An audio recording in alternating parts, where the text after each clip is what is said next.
cieux. Vieux, tu me répétais sans cesse, fais de ton mieux si tu veux, tu peux. Ces quelques phrases résumaient clairement ton attachement. Ta place était parmi nous, mais le destin le prit autrement.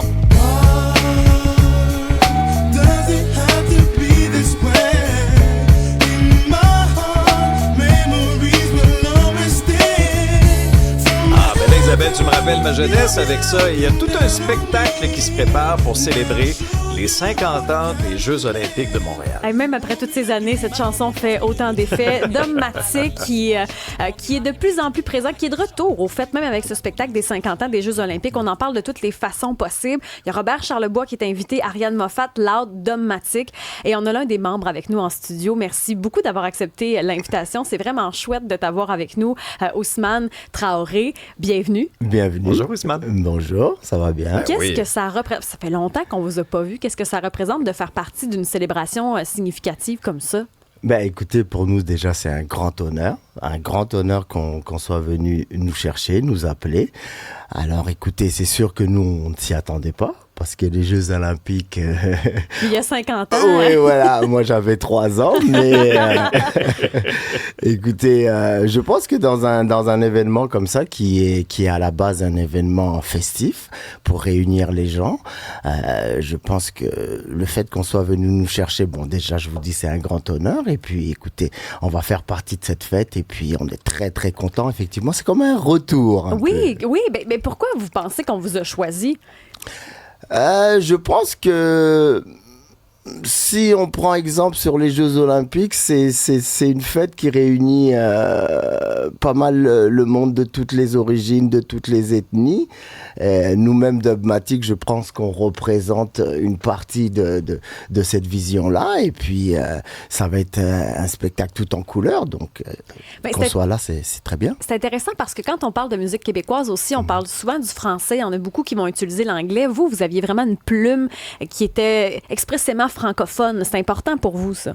Oui, bah écoutez, nous, notre culture, elle est francophone à la base. On a étudié en français. Toute notre expression vocale se fait en français.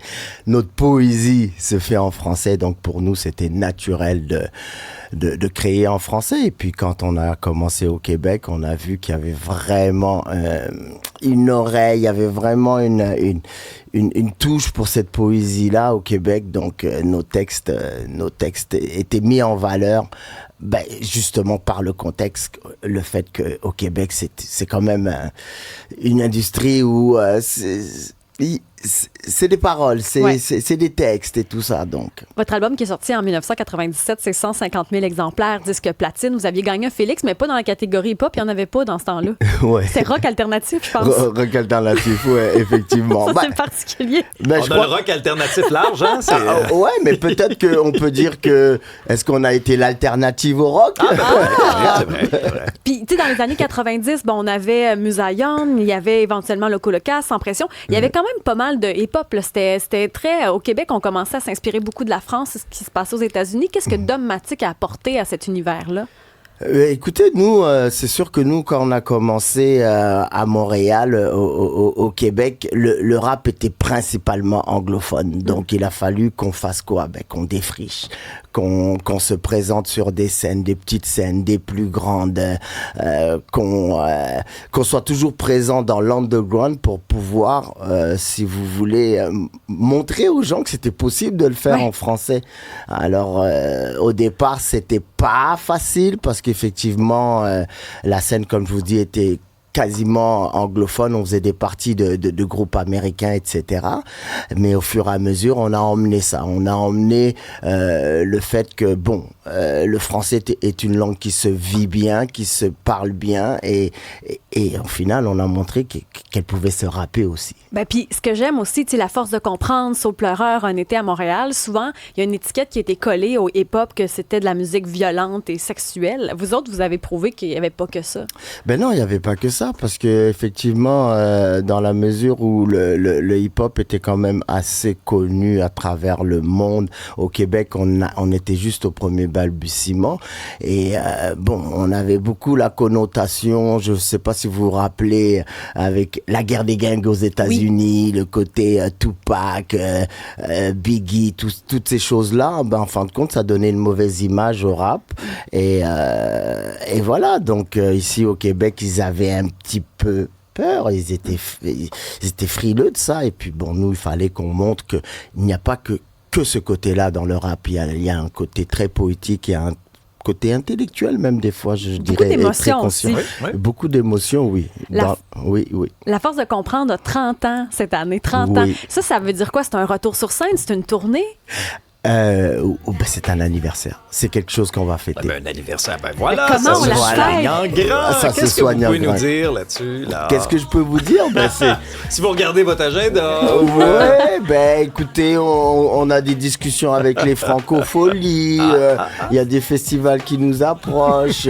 Non, mais on veut faire vraiment une grande fête. On veut essayer de réunir toute cette époque-là, faire un petit souvenir des années 90 et puis être au centre de ça avec notre public et fêter. Est-ce qu'il pourrait y avoir du nouveau matériel un jour? Parce que vous avez été très, très fort en 90, on vous a moins entendu, mais là, on est bien énervé de vous revoir avec nous. On dirait jamais, Fontaine, je ne boirai pas de ton eau. Mais écoutez, pour le spectacle, déjà, ce qu'on fait, en spectacle, on revisite un peu nos chansons. Au niveau musical, on fait aussi des reprises d'artistes qui nous ont inspirés, MC Solar, IAM. Il y a une sorte de nouveau matériel qui arrive. De ce qui est la création, elle n'a jamais arrêté. On a toujours continué à créer. Donc l'envie est là. Le besoin se fait ressentir de plus en plus. Et effectivement, après 30 ans, je pense qu'il faut qu'on fasse un bilan. Qu'est-ce qui reste après 30 ans? Il reste la force de comprendre. J'adore ça. Merci d'être passé en studio, Ousmane de Dogmatic. Moi, j'ai l'impression que l'année prochaine, ça va être une année chargée. On a quelques indices, en tout cas. Merci beaucoup, Merci. Ousmane. Et on encercle la date du Bonne 1er fête. août sur l'esplanade, effectivement, du Parc olympique. Dernier coup d'œil, actualité, avec celui qui vraiment a la tête un peu en Grèce. Hein, Olivier, tu pars en vacances là. En effet.